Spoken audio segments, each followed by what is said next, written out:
Everyone said I was overreacting, that locking the door was paranoid. So one day, I stopped arguing and decided to prove a point they'd never forget. Hi, my name is Emily, and this happened back in 2020, the year everything already felt unsafe.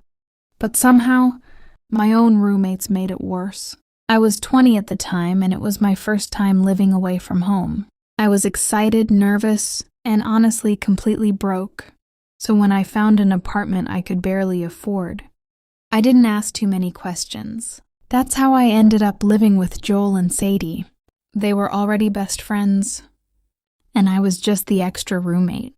At first, everything seemed fine. We split rent equally. We kept things mostly clean.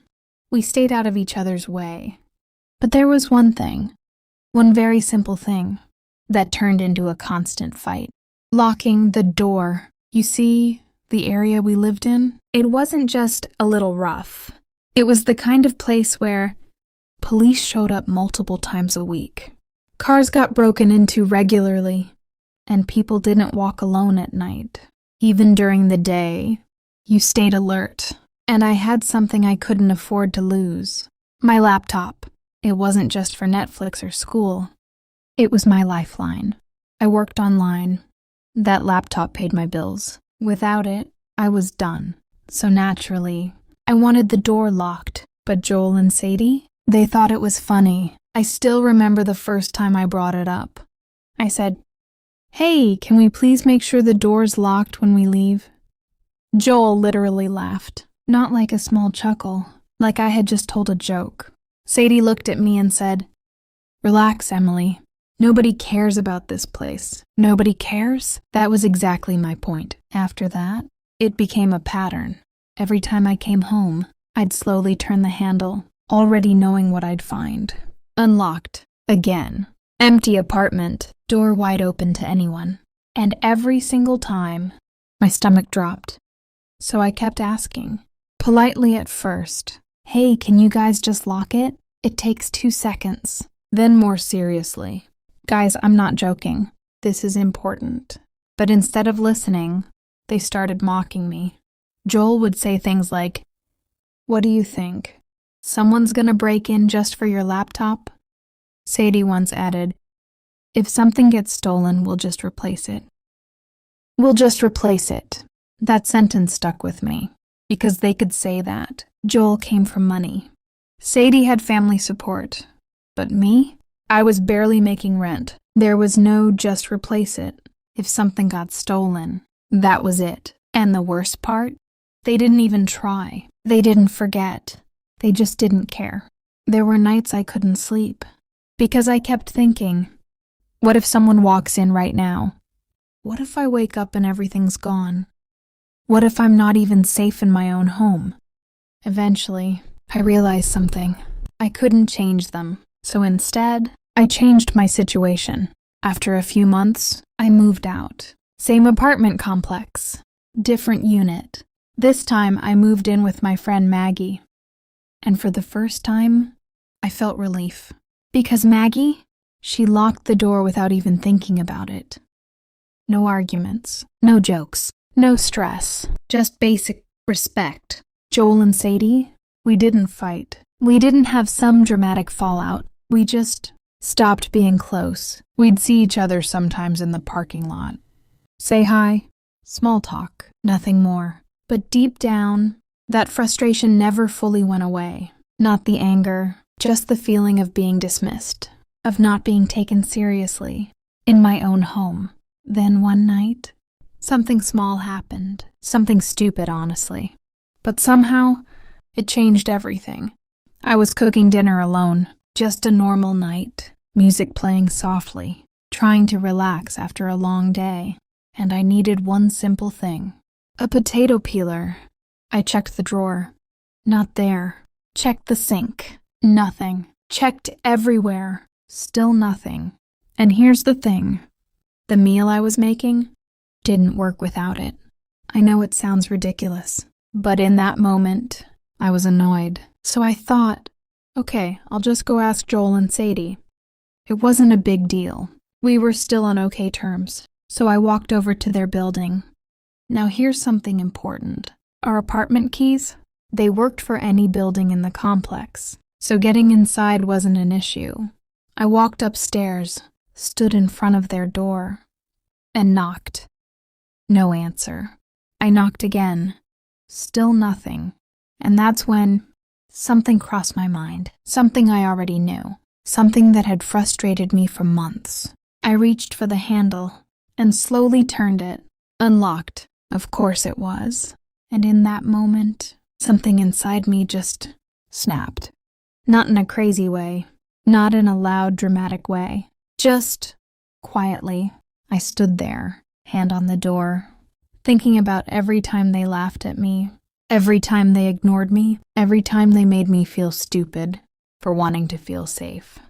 Then I thought, if it's not a big deal, if nothing ever happens, then this shouldn't matter either. And before I could overthink it, I opened the door and walked inside. The apartment was completely dark. No TV. No voices. No movement. Just silence. For a second, I just stood there. Half inside, half outside, like my brain was giving me one last chance to walk away. This is stupid, Emily.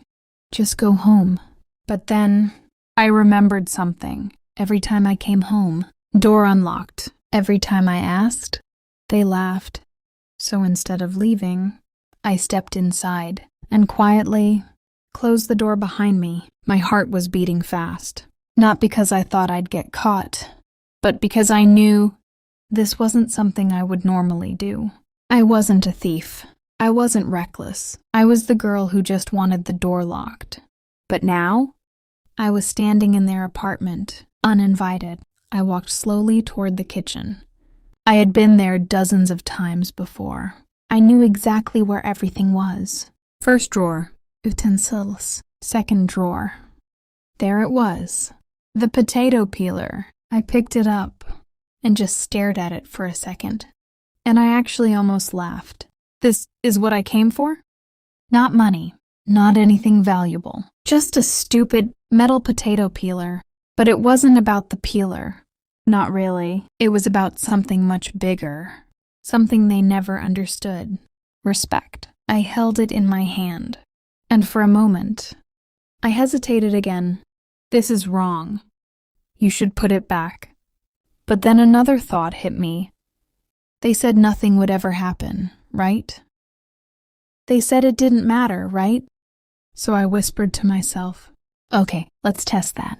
I turned around, walked out of the kitchen, opened the door, and stepped back into the hallway.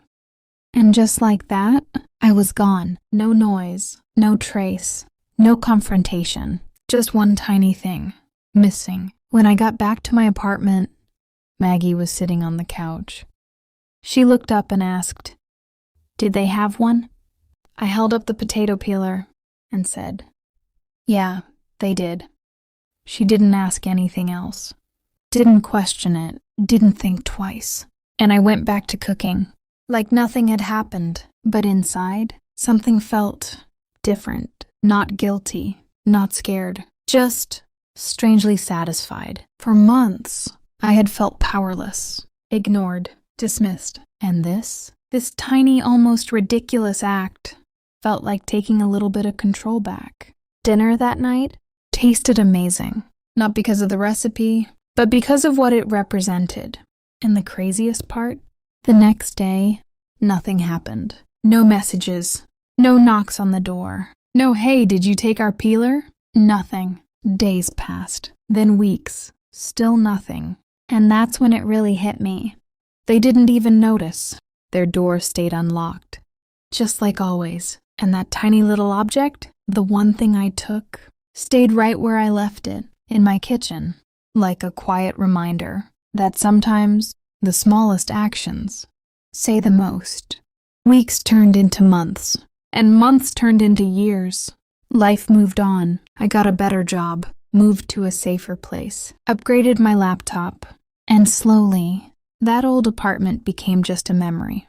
Joel and Sadie, they faded out of my life completely. No drama, no big ending.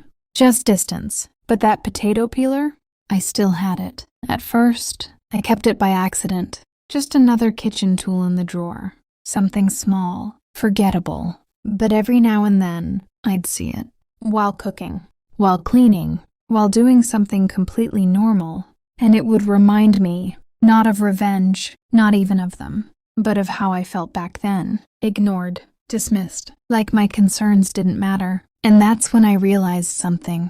The peeler was never the point. It wasn't about stealing. It wasn't about getting back at them. It was about proving something. Not to them, but to myself. That my voice mattered. That my safety mattered. That I wasn't overreacting. Because here's the truth. When someone laughs at your boundaries, they're not joking. When someone ignores your concerns, they're showing you exactly how much they value you. And when people make you feel small for asking for something reasonable, that's your sign. Not to fight harder, not to argue louder, but to walk away, and that's exactly what I did. The potato peeler? It was just a symbol, a quiet, harmless reminder that even the smallest actions can mean something bigger. And the funniest part, to this day, I don't think they ever realized it was gone. 6 years later, it's still in my kitchen. Not because I need it, not because it's special, but because every time I see it, I remember one simple thing. I was never crazy for wanting to feel safe. So yeah, maybe it was a small, petty moment. Maybe it didn't change their lives at all, but it changed something in me. And honestly, that was enough. Sometimes, the smallest revenge is simply choosing yourself. If you've ever felt ignored, or made to feel like your boundaries didn't matter, just remember, you're not asking for too much. You're asking the wrong people.